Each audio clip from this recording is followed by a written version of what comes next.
Hola Soles, bienvenidos al programa número 48 de Camino, Verdad y Vida. Hola a Hola. todos, ¿cómo Hola. están? Hola. Hoy Hola. vamos, en programas anteriores, como habrán escuchado, hemos hablado de centros energéticos del planeta, hemos hablado de los chakras planetarios y hoy nos gustaría hablar un poquito de las ciudades intraterrenas, no sé qué les parece.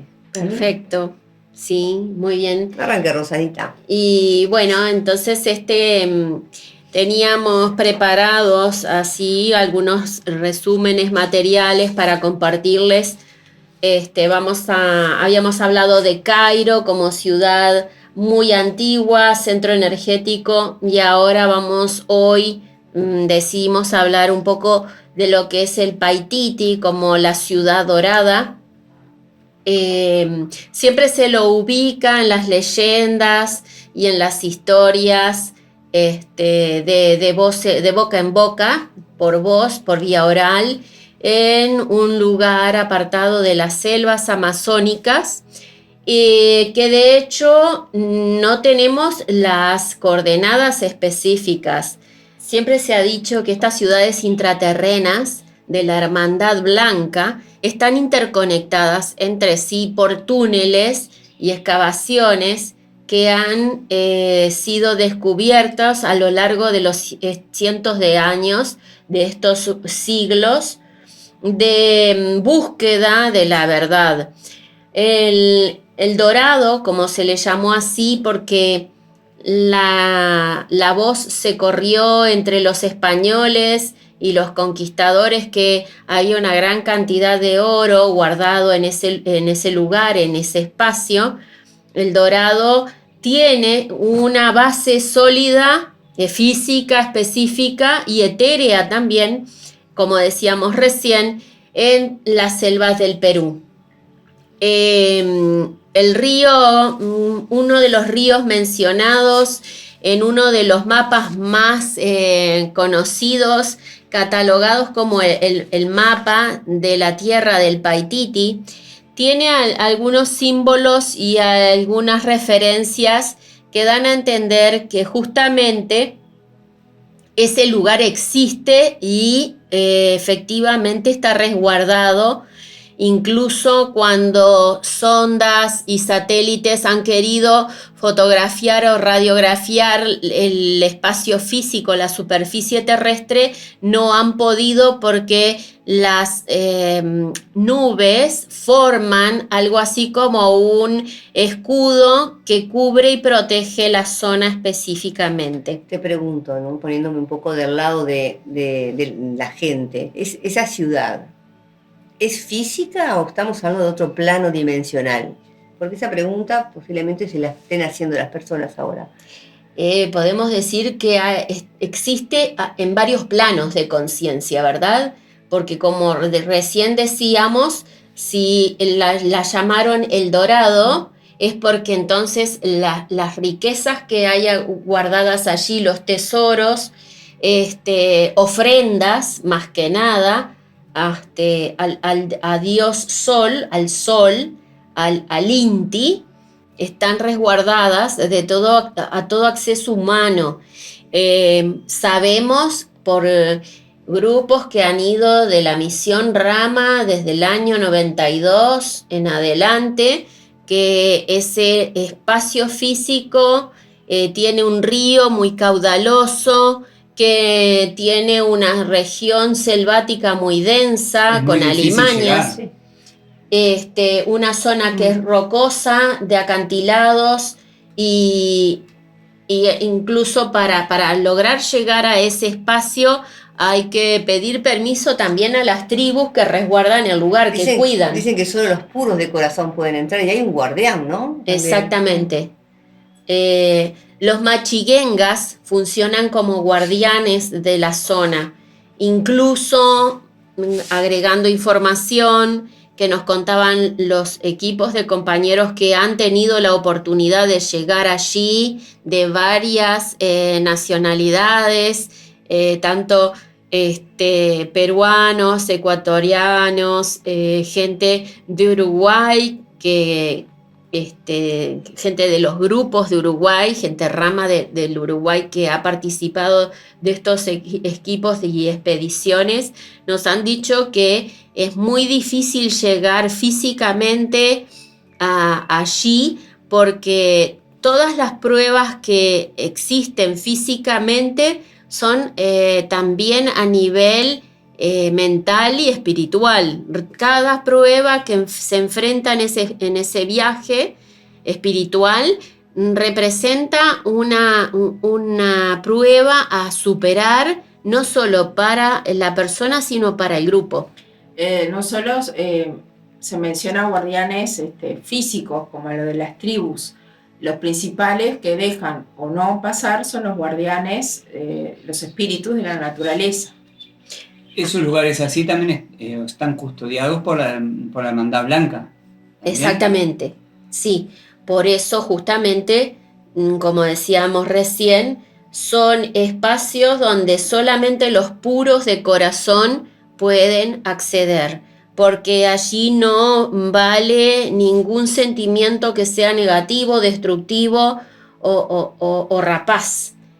Solamente se conecta con ellos, con esa hermandad blanca, en la medida que uno vaya con una buena intención, que los valores sean los más puros que uno tenga, que vaya con el amor y la buena intención. El corazón es la llave. Exacto.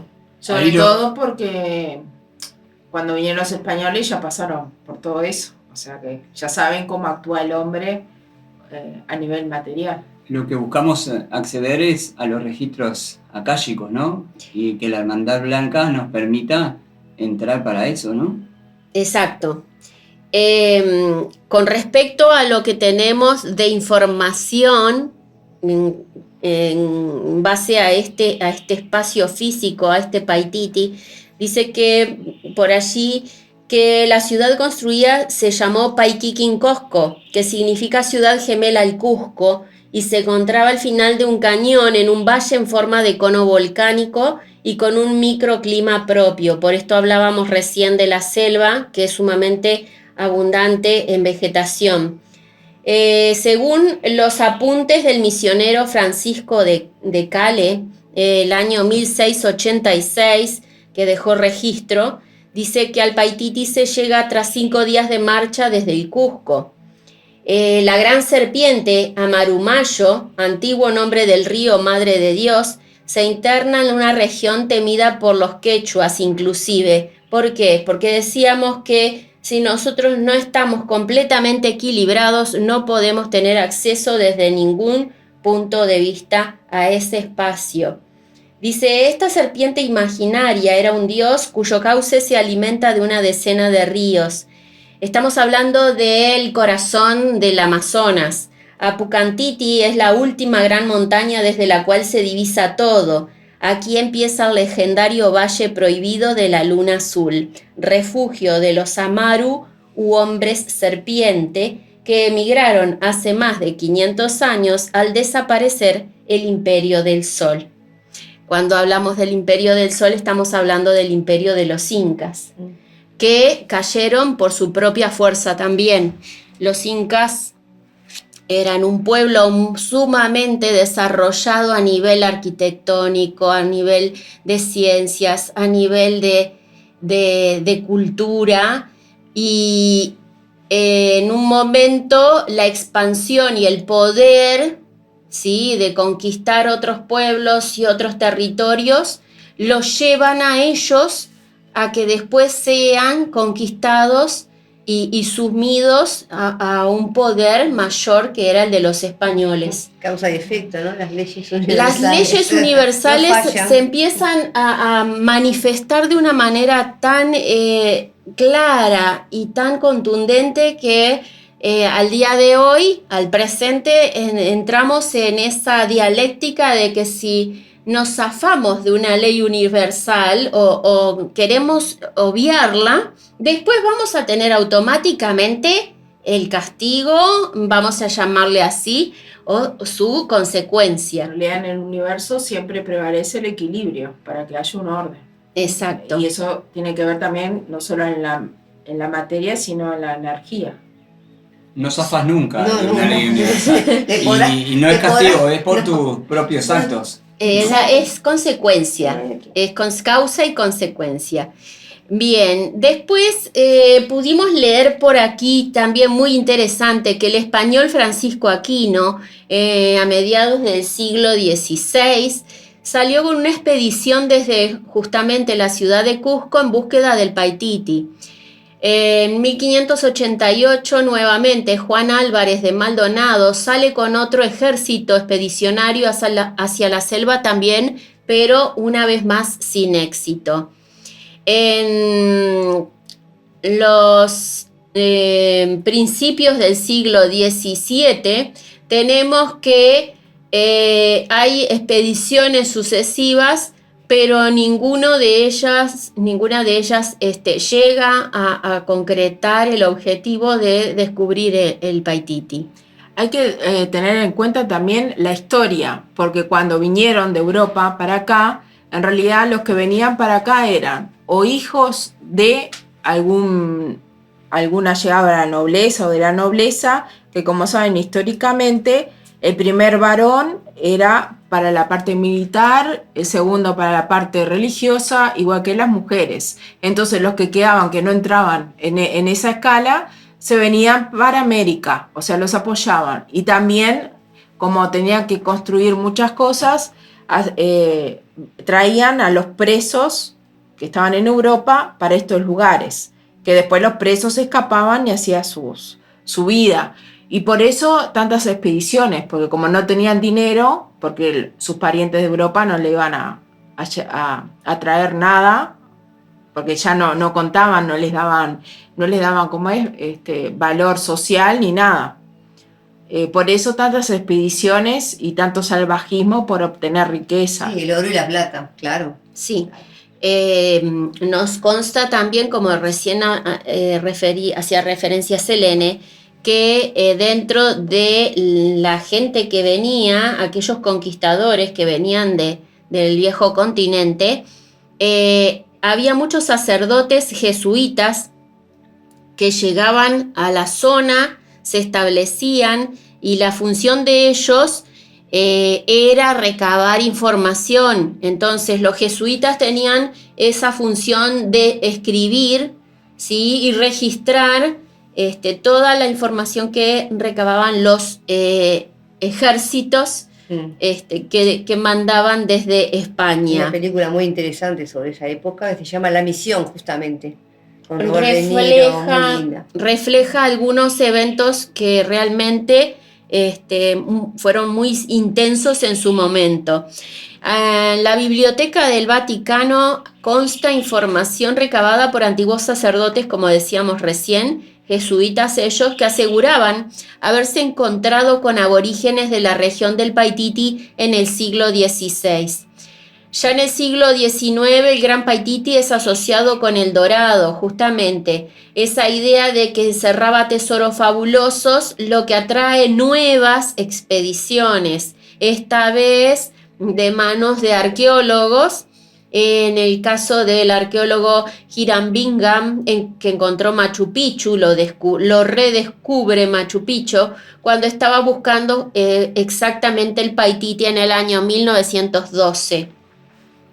También otra acotación, porque fue una primera ola, la que mencioné, de los hijos que ya no tenían opciones en Europa. Y entonces cuando descubrieron que había tanta riqueza de todas formas, entonces ya como en Europa tenían problemas en la economía, ahí hincaron más el diente, digamos, para una segunda ola que venga con los sacerdotes y todo registrando para ver cómo podían sacar la riqueza. Exacto.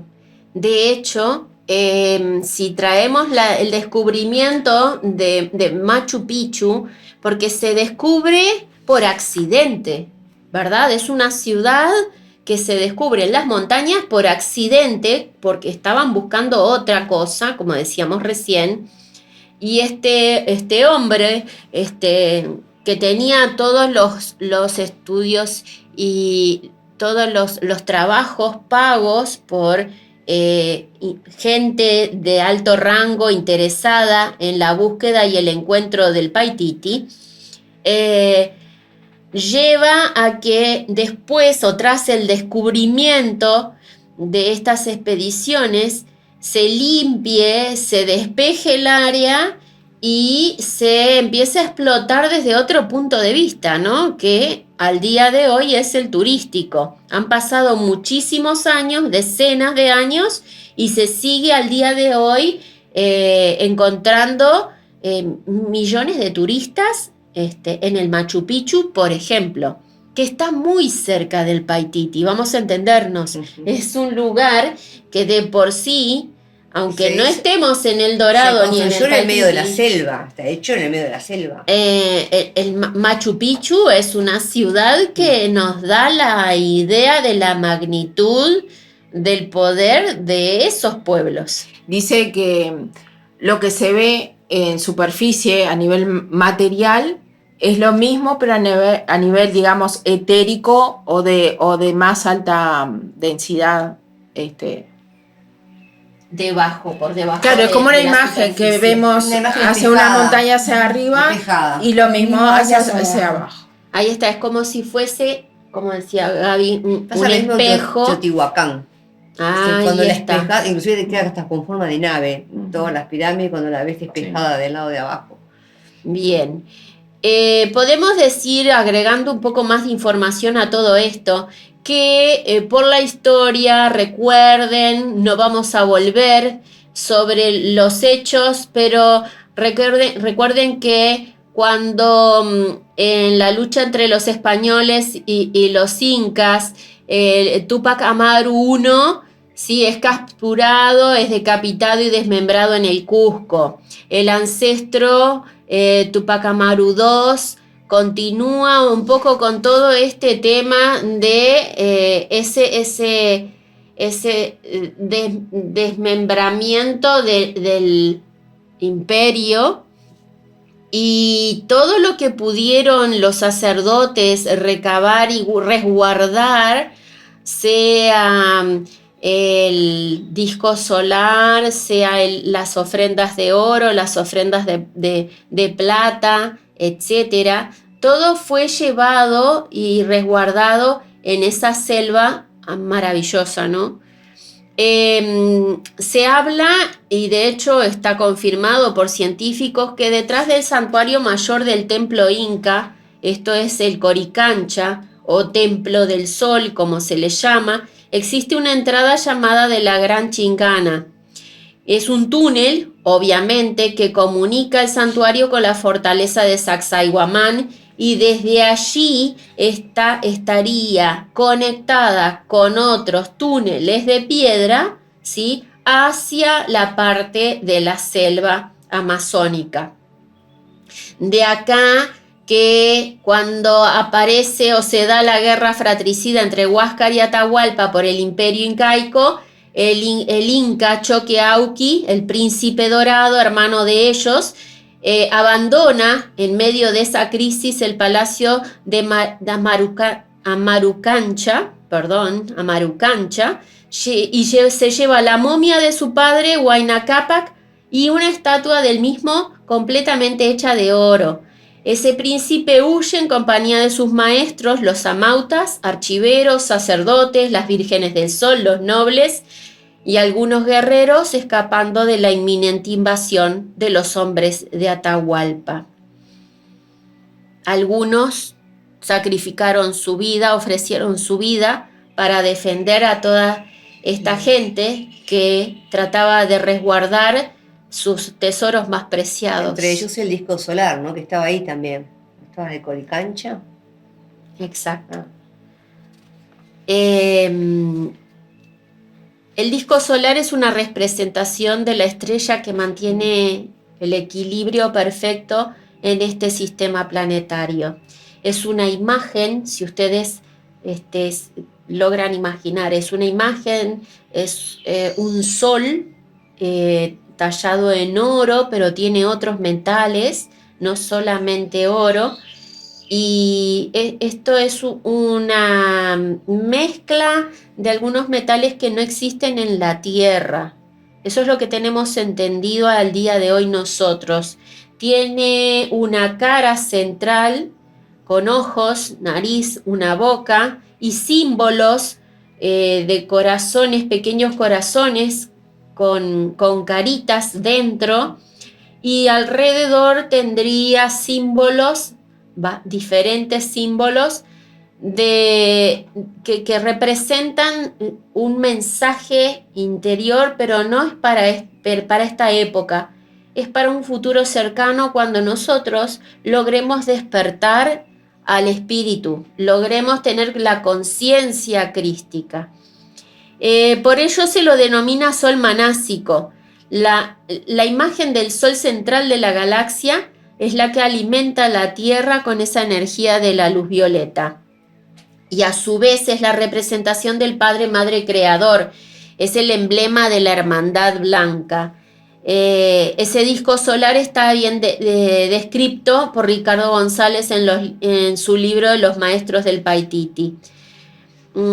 Dice por allí, vamos a seleccionar una parte del texto. Después de la destrucción de la Atlántida, una fuerza interplanetaria de paz llegó a la Tierra para fundar lo que sería la gran hermandad blanca de nuestro mundo, y de esa forma se conseguiría el equilibrio necesario para que el ser humano pudiera continuar con su proceso de evolución. Esos 32 maestros extraterrestres se ubicaron en galerías subterráneas en una región secreta del desierto de Gobi en Asia. Desde allí velarían por la quinta humanidad. Cada uno de ellos representaba una determinada civilización de espacio. Su honda sabiduría y profundo amor por la vida los calificaba como los más aptos para llevar a cabo la misión de incorporar a nuestro mundo la semilla de la luz. Una vez los mentores de la luz se establecieron en sus salones de Amenti, templo intraterrestres, que ya habían sido acondicionados por seres procedentes de Sirio, construyeron un impresionante disco metálico, hecho con una extraña aleación de minerales extraterrestres y de nuestro planeta. El disco solar es una llave que abre las puertas entre las dimensiones y que puede llevar al planeta entero al real tiempo del universo.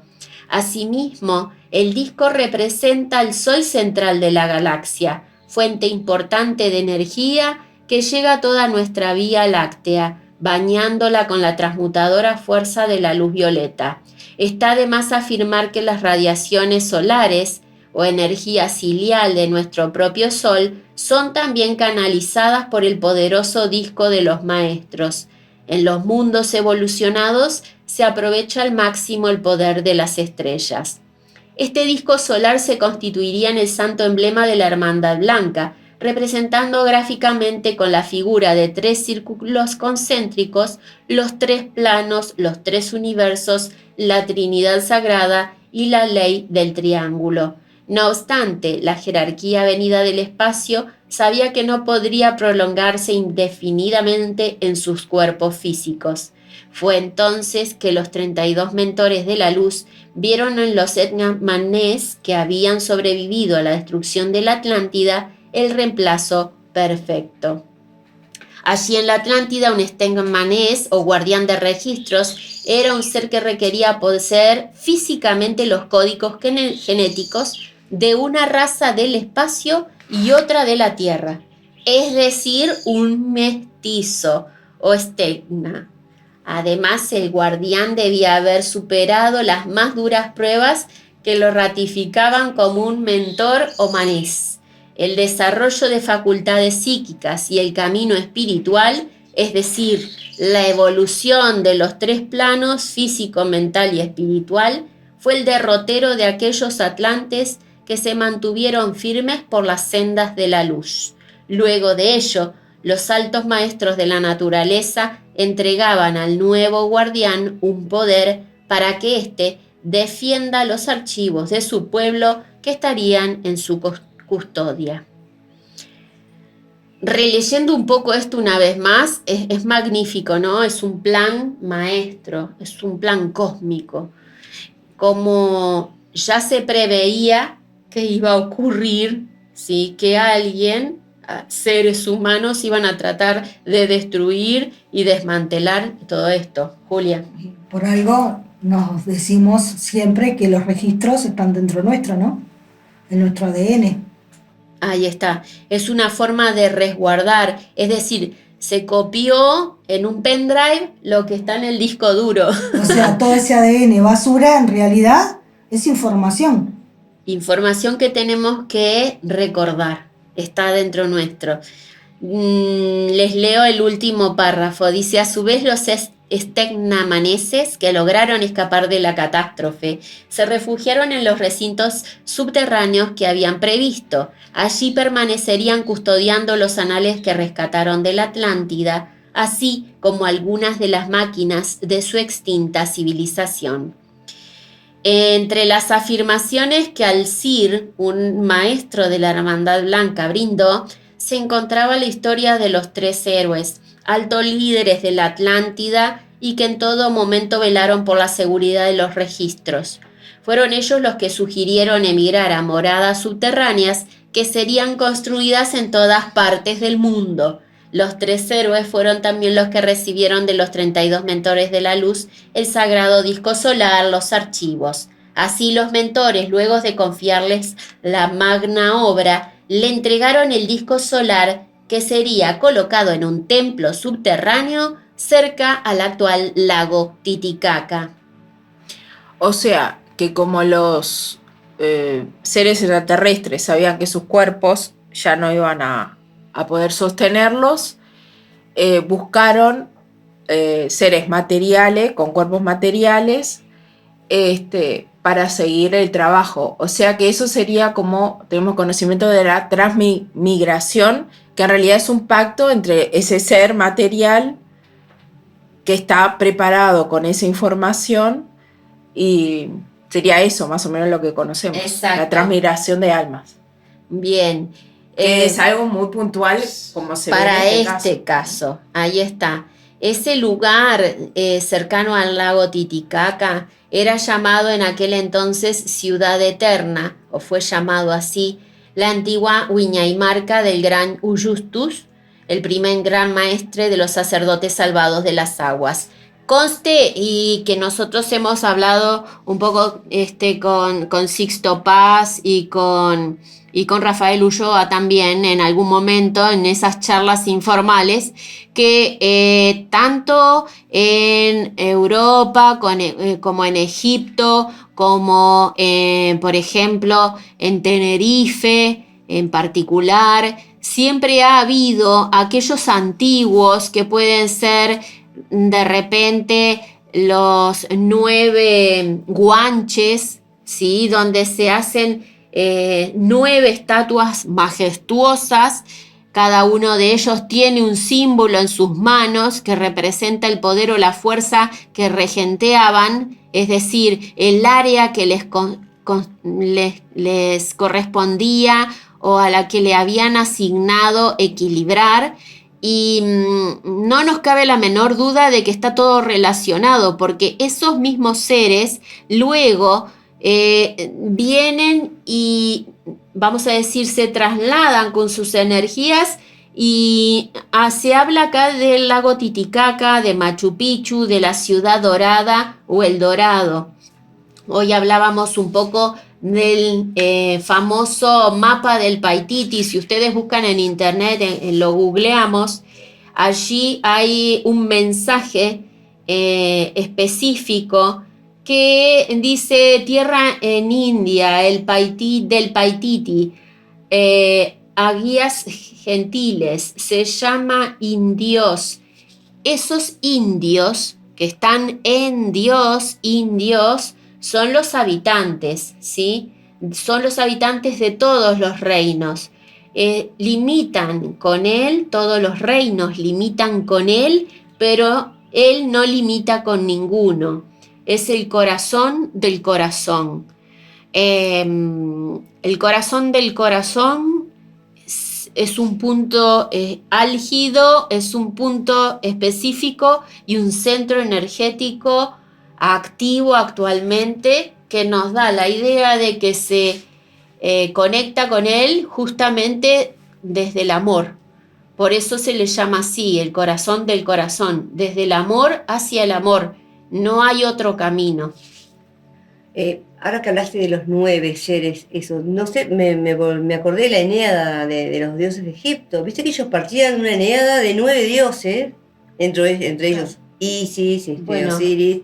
O sea, tendrá algo que ver con este tema, ¿no? Porque digo, me llamó la atención y me acordé de Pareciera Egipto. como que está todo relacionado. Claro, ¿no? Exacto, Las porque leyendas- la Eneada famosa, que que- contaba el arqueólogo Ahmed en el viaje a Egipto, nos contaba cuando hablaba de Osiris, de la guerra entre dos de ellos eran el de la tierra y el del cielo, que casualmente el de la tierra era hombre y el del cielo era mujer, que se habían enamorado y bueno, y todas las leyendas, pero la base eran 9, entre ellos Isis, Osiris, y los otros 2 hermanos, que a su vez se casaron entre ellos, y de ahí nació Horus después, y el hermano. Pero partían, sí, del gran dios creador Atom, que era uno de ellos, de los 9, ¿verdad? Porque cada uno eran 3 que tenían que ver con el ser humano, otros 3 que tenían que ver con otra cosa, otros 3, pero era una eneada. Entonces cuando hablaste de estos 9 seres, me acordé de Egipto ahora. Claro, en Bien. todos los países o regiones del mundo hay leyendas y si ponemos atención, todas hablan de lo mismo. De lo mismo, ¿verdad? Sí.